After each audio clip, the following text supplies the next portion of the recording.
Imagine this scenario for a second. You crash the biggest, most exclusive comic book convention in the entire world, and you're wearing like this unauthorized superhero suit. Oh, yeah. That's a bold move right out of the gate. Right. And you literally beg for a job in front of thousands of screaming fans. And the response from the studio executives sitting right in front of you, just absolute deafening silence. I mean, it's the kind of public rejection that would instantly end a newcomer's career. Just bam, over. Exactly. But when it happens to a guy who's supposed to be this, billionaire, A-list megastar, it really signals something much deeper going on behind the curtain. Yeah, and that is exactly why you're here with us today. Welcome to today's deep dive. We're looking way past the velvet ropes, past all the highly manicured social media posts, to unpack the unraveling of a carefully crafted billion-dollar Hollywood persona, Ryan Reynolds. It's fascinating because we're basically taking a hard look at the immense financial pressures behind the scenes, some alleged on-set behavior that really contradicts the whole brand, and just the shifting industry dynamic overall. Right. It really suggests that the very foundation of his career is actually cracking right now. Because, the reality of Hollywood is that we as the audience are sold a very comforting narrative, We want our movie stars to be exactly what they appear to be on the poster. Oh, 100%. We want the illusion. We do. But right now, for you listening, we're witnessing the absolute definition of a Hollywood mirage just falling apart in real time.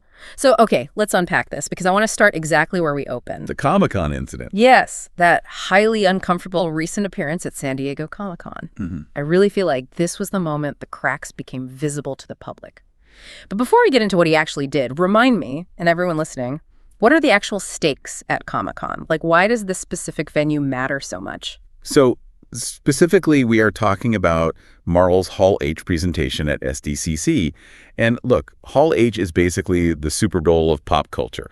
It is this massive cavern that holds thousands of people, but way more importantly, it's where the next 5 to 10 years of billion-dollar movie slates are cemented. It's where they make the magic happen. Exactly.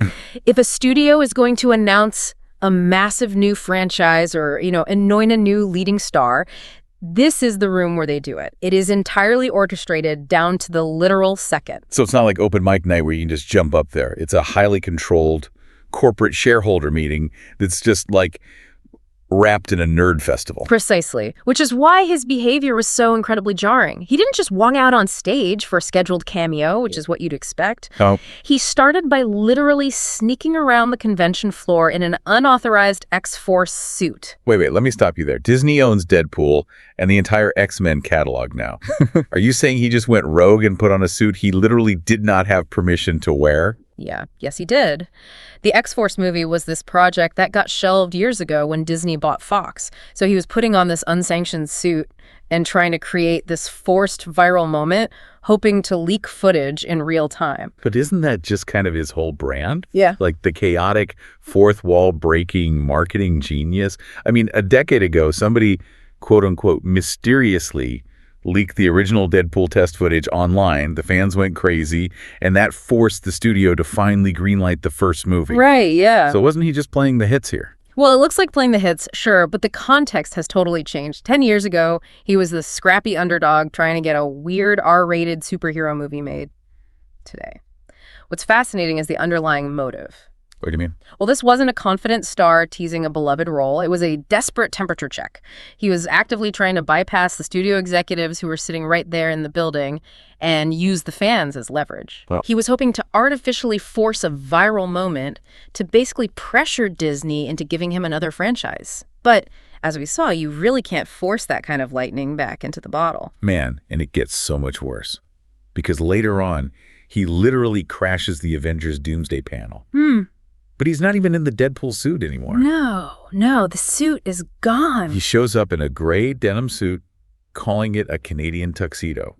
And then he grabs a microphone from the crowd, introduces himself as Ricky, claiming he's going by a mononym now, like Cher or Madonna, and says he's just cosplaying hard. It's so awkward. And again, you really have to look at the mechanics of the room. Marvel had gathered its biggest stars, its most important executives to map out the future of their entire cinematic universe. Right. And Reynolds hijacked it to turn it into a commercial break.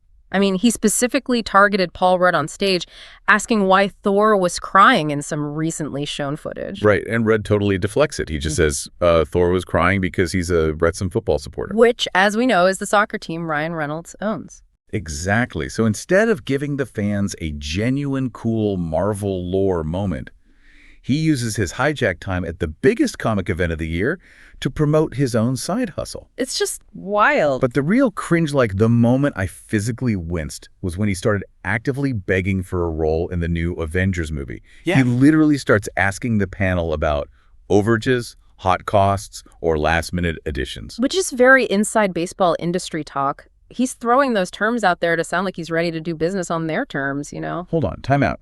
I buy movie tickets. I don't balance studio ledgers. Yeah. What on earth is a hot cost? So a hot cost is basically a daily financial report on a film set. It tracks whether the production went over budget that specific day. So maybe they needed 3 extra hours of filming or like more overtime for the lighting crew. Right. By asking about hot costs and overages, Reynolds is essentially up there saying, hey, I know you guys are spending a fortune. I'm willing to be a cheap last-minute add-on just to be in the movie. Wow. So he's practically offering to fly standby on the Avengers jet. Yeah, exactly. And the response he gets is just brutal. Robert Downey Jr., the undisputed king of Marvel, looks down at him and completely shuts him down. He literally says, it's in the can, bro. Look around you. Did you bump your head? And that right there is the reality check. That was not playful banter. The Russo brothers, who are directing the new Avengers, gave him absolutely no acknowledgement, just total silence. Awkward. Reynolds ended up dropping the microphone and walking away, leaving everyone looking incredibly uncomfortable. If you look at the mechanism of what actually happened, this is a man trying to publicly shame or coax Marvel into finding a place for him because he clearly hasn't received an official invitation. And the ultimate snub came right after that. Because Marvel didn't announce Deadpool 4, they didn't announce him for the Avengers, but they did announce a brand new Ghost Rider movie starring Ryan Gosling. Ouch. And just to really twist the knife, they announced it's going to be directed by Sean Levy. Which is staggering. I mean, if you follow the industry, Sean Levy is arguably Reynolds' most essential creative partner right now. They did Free Guy together, The Atom Project, and Deadpool and Wolverine. Right. So seeing your closest collaborator move forward with a massive new Marvel project starring a different Ryan, that has to sting. Gosling was officially presented on stage as the future of Marvel, while Reynolds was literally left standing in the audience in a denim suit. It's unbelievable. Think about it like this for a second. It's like you show up uninvited to your ex's wedding, right? You grab a spoon, clink your glass, and launch into a 20-minute improvised stand-up routine while everyone just stares at their plates. Yeah, a total nightmare. And meanwhile, your ex is at the altar, holding hands with someone who's better looking, less exhausting, and literally shares your first name. It's brutal. It really is. So I have to ask you, as someone who watches these industry shifts so closely, is Marvel actively distancing themselves because he's too much baggage to manage? Or is the audience just officially exhausted by the sarcastic, fourth-wall-breaking shtick? It's highly likely a combination of both. You have to remember, Marvel is a calculated machine. If Reynolds was essential to their 10-year plan, Hall H was the exact place they would have confirmed it to build investor hype. Yeah, that makes sense. Their silence was absolutely deliberate. But your question actually leads to a much bigger mystery. If Marvel is quietly moving on, why is Reynolds trying so frantically to squeeze more juice out of a character he's already played for a decade? Well, I feel like whenever we ask why in Hollywood, the answer is always money. Always. But this is where I get completely confused. We need to talk about the illusion of box office dominance. Yeah. Because the headlines all screamed that Deadpool and Wolverine made $1.34 billion at the worldwide box office. Billion with a B. Right. If my movie makes $1 billion, I'm retiring to an island. You know, I'm not begging for a cameo in a denim suit. It sounds like a golden goose, for sure. But Hollywood math is a brutal, often deceptive reality. Let's break those numbers down, because $1 billion gross absolutely does not mean $1 billion for profit. Okay, lay it on me. First of all, theaters take their cut right off the top. Historically, studios keep about 50% of the global ticket sales. So immediately, that $1.34 billion shrinks. Disney is left with roughly $669 million in revenue. Okay, so they have $669 million in the bank. I mean, that still sounds like an astronomical amount of money. It does, until you look at what it actually cost to make and sell the product. Think of it like running a wildly popular restaurant, right? You have a line wrapped around the block every single night. People are just throwing money at you. Sounds great. But you had to pay top dollar to the world's most expensive farmers for the ingredients. Your landlord takes half your register every night, and you're paying a guy $200 million just to twirl a promotional sign on the highway. So what are the actual costs here, like hard numbers? This was one of the most expensive movies ever produced. The production budget alone was $429 million. Add in the global marketing costs, which for a movie of this scale range from $150 to $200 million, and your total investment is sitting somewhere between $610 and $630 million. Wait, hold on a second. So you take the $669 million in revenue, and you subtract the $630 million it cost to make and market it. You're telling me Disney's actual profit on this billion-dollar cultural juggernaut is a meager $39 to $50 million. Exactly. And for a mega corporation the size of Disney, a $40 million profit on a project that took years of immense logistical headache is basically a rounding error. That is insane. It is not the massive cash cow the public perceives it to be. And here is where it gets truly shocking, because it raises a critical question. How does a movie with a budget that bloated even get greenlit in the first place? Right, because if one thing goes wrong, like if it makes $900 million instead of $1 billion, Disney takes a massive loss. So how do they hedge that bet? Public money. What do you mean? Over $100 million of this operation was funded by United Kingdom taxpayer subsidies. I'm sorry, what? British taxpayers funded Deadpool. Explain that to me like I'm 5. How does my tax money pay for a Hollywood blockbuster? It's a system called film tax credits. Around $75 million in US dollars came directly from the UK government. The way it works is a country offers a massive rebate to studios to film there. Okay. The justification the politicians use is that it creates local jobs, caterers, carpenters, local camera crews. So the studio spends money in the country, and the government hands them a massive percentage of that money back in cash or tax forgiveness. So they essentially get a huge discount on their movie courtesy of the government. Yes, but the reality is that only a fraction of that money truly revitalizes the local economy. A massive portion of it simply offsets the studio's bloated costs and pads a megacorporation's balance sheet. That's wild. And this is happening at a time when the UK government is facing severe austerity cuts to healthcare, education, and basic social services. They handed Disney over $100 million in public money. That is genuinely insane when you think about it. I want everyone listening to just picture that for a second. Think about your local taxes. Yeah. Public money meant for critical surgeries, fixing potholes, and medical equipment was essentially funneled into subsidizing a Hollywood vanity project. Yep. If you take away that taxpayer handout, this billion-dollar movie might have actually taken a loss. Precisely. The success you see in the headlines is an illusion propped up by public subsidies. And you really have to look at Reynolds' personal finances to understand the urgency and the desperation at Comic-Con. Right, the Blake Lively situation. Exactly. His household is reportedly bleeding cash right now. His wife, Blake Lively, has been dealing with an immense crisis PR nightmare and massive legal fees surrounding her recent drama, the lawsuit, the unsealed text messages, the lost movie roles. Reynolds is the one helping to float all those costs. So he legitimately needs that Deadpool payday. The facade of the untouchable billionaire just isn't real. It's like someone flexing a giant oversized lottery check on Instagram. But when you actually look at the mechanics of their bank account, they spent their entire life savings and took out a second mortgage just to buy the tickets in the first place. That's a perfect analogy. It's a house of cards. And the broader industry is starting to see the math. Which honestly makes me think about Tom Holland. He recently gave this very candid interview where he talked about how actors sometimes aggressively promote movies they know are fundamentally bad just because the studio demands they sell tickets. Yeah, I remember that. Yeah, and a lot of people in the industry took that as subtle but very direct shade aimed at this older style of relentless manufactured promotion that Reynolds is so famous for.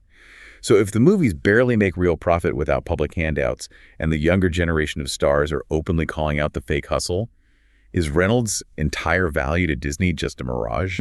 That is exactly the crucial realization the industry is waking up to. They're seeing the brutal math, and they're seeing the exhausting effort it takes to maintain this promotional facade. Which really brings us to the core of the issue.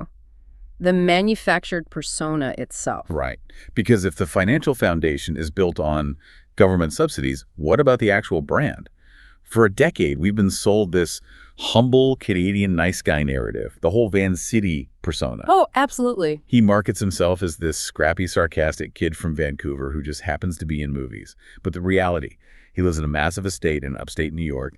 He holds massive corporate stakes in tech companies, soccer teams, and gin companies. And he basically operates like a ruthless mega corporation. And the contrast between that carefully curated public image and the alleged behind-the-scenes reality is just stark. I mean, when you speak to people who have actually worked with him, they often describe a deeply insecure and angry person who struggles significantly under pressure. Which totally tracks with the rumors surrounding Rebecca Ferguson recently. Yes, exactly. She made comments about being screamed at and demeaned by a powerful co-star on a set, and all fingers immediately pointed in his direction. There are stories of him throwing legitimate temper tantrums when scenes don't go his way. And it's not just dramatic actors who clash with him either. He allegedly clashed terribly with Eugene Levy. Which is incredibly telling, frankly. Eugene Levy is a comedy legend. He's a national treasure. And Reynolds reportedly ignored his input entirely on set because he just rigidly wanted things done his own way. But, I mean, let's be real. Actors clash all the time, right? Egos get heated on set.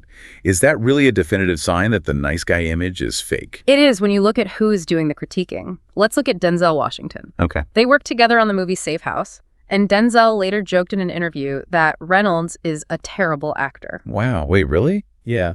Now, Denzel Washington does not speak carelessly. He is a titan of the craft, and he is very, very measured in how he addresses his peers.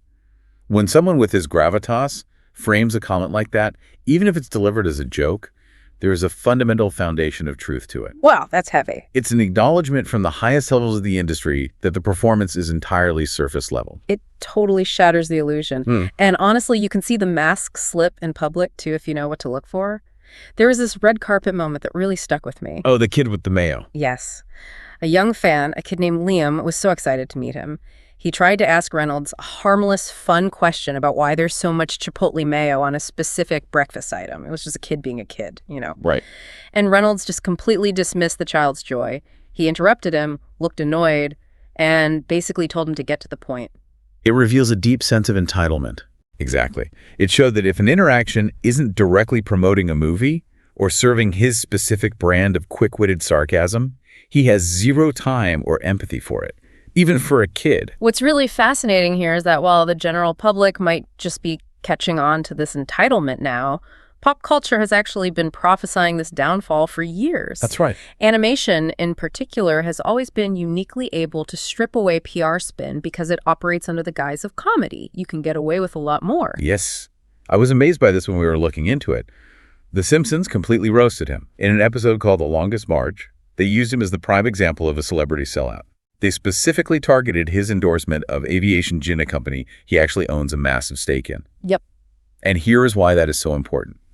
Disney owns The Simpsons, and Disney owns Deadpool. Exactly. It's totally inside baseball. Studios do not let one of their properties openly roast another highly profitable property unless they are trying to send a very clear internal message about how the executives actually view that actor's brand. It's like corporate negging. But the most piercing critique came even earlier than that. Back in 2011, Family Guy did an episode that honestly feels like a documentary today. Reynolds guest starred as himself, moving in across the street from the Griffins. I remember this one. Right, so he plays this overly charming, overly friendly neighbor, but Peter Griffin starts feeling wildly uncomfortable. The mechanism of the joke is that Peter recognizes the behavior is just incredibly surreal, rehearsed, and totally fake. The climax of that episode is a quote that fans still reference to this day. Peter is just so weirded out by this flirty, bizarre energy, and Reynolds' character finally looks at him and says, "I'm attracted to you in the way that a man is attracted to a woman, but I'm not." Which is a brilliant piece of writing, because it makes absolutely no sense, yet it perfectly captures the uncanny valley of his persona. It perfectly captures what people mean when they say he feels fake.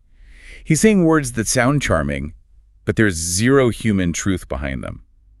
Family Guy nailed his inability to be genuine 15 years ago. And that inability to be genuine, that desperate need to constantly control the narrative and never show vulnerability, it bleeds directly into his current work. Just look at Deadpool and Wolverine. The nice pool character. Exactly. There's a character in the movie called Nice Pool. Many viewers and critics have pointed out that it's a thinly veiled, pretty petty parody of Justin Baldoni, channeling Reynolds' real-life dispute with him right into the film. He literally used a multi-million-dollar Marvel movie to settle a personal score. Because he couldn't let it go. He had to ensure he had the final joke, the ultimate highly produced victory. It's the exact opposite of the secure, laid-back guy he plays on talk shows. Here's where it gets really interesting to me. Getting roasted by a late-night host during a monologue. That fades in a day or two. But Simpsons and Family Guy episodes, those live forever on streaming. Entirely new generations of kids are discovering them right now. That's true.